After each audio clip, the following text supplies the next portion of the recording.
Hello আসসালামু আলাইকুম। তোমরা সবাই কেমন আছো? আশা করি আল্লাহর রহমতে তোমরা সবাই ভালো আছো। আজকে আমি দুপুরে কি কি আইটেম রেখেছি সেগুলোই তোমাদেরকে দেখাবো। আজকে আমি পটল আলুর তরকারি করব। তো তার জন্য আমি পেঁয়াজ আর লঙ্কা দিয়ে ভালোভাবে পটলটাকে লাল করে ভেজে নেব। ভাজা হয়ে গেলে আমি দিয়ে দেব আদা রসুন পেস্ট, হলুদ গুঁড়ো, জিরের গুঁড়ো, লঙ্কা গুঁড়ো আর দিয়ে দেব লবণ।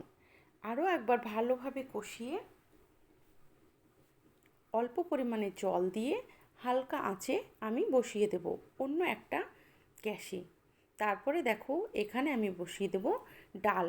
তো মসুরির ডালের জন্য আমি পেঁয়াজ কুচি, লঙ্কা কুচি আর আদা পেস্ট দিয়ে দেব, অল্প হলুদ, জল দিয়ে এটাও আমি বসিয়ে দেব। তারপরে আরও একটা কড়াই নিয়ে আমি আমের চাটনি বানিয়ে নেব। আমের চাটনির জন্য আমি সাদা তেল দিয়েছি, কালো জিরা আর দিয়েছি শুকনো লঙ্কা, তেজপাতা আর আদা পেস্ট। এটার সঙ্গে ভালোভাবে আমি লাল করে নাড়াচাড়া করে ভেজে নেব। ভাজা হয়ে গেছে, আমি অল্প লবণ দিয়ে অল্প জল দিয়ে এটা লো ফ্লেমে ঢেকে রাখবো যাতে ভালোভাবে সিদ্ধ হয়ে যায়। আর দেখো সিদ্ধও খুব সুন্দর হয়ে গেছে।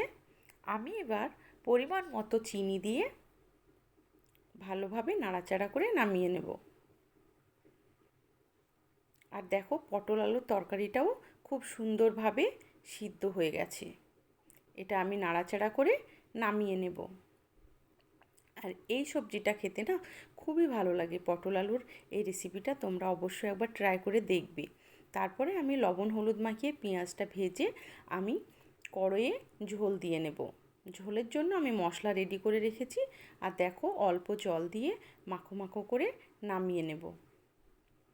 আর এখানে কড়াইয়ে দিয়ে দেব ফোড়ন। ফোড়নের জন্য গোটা জিরা আর শুকনো লঙ্কা দিয়ে দেখো নামিয়ে নিয়েছি। আমাদের দুপুরের আয়োজন এটাই। তোমাদের কার কী করেছো কমেন্টে জানাও।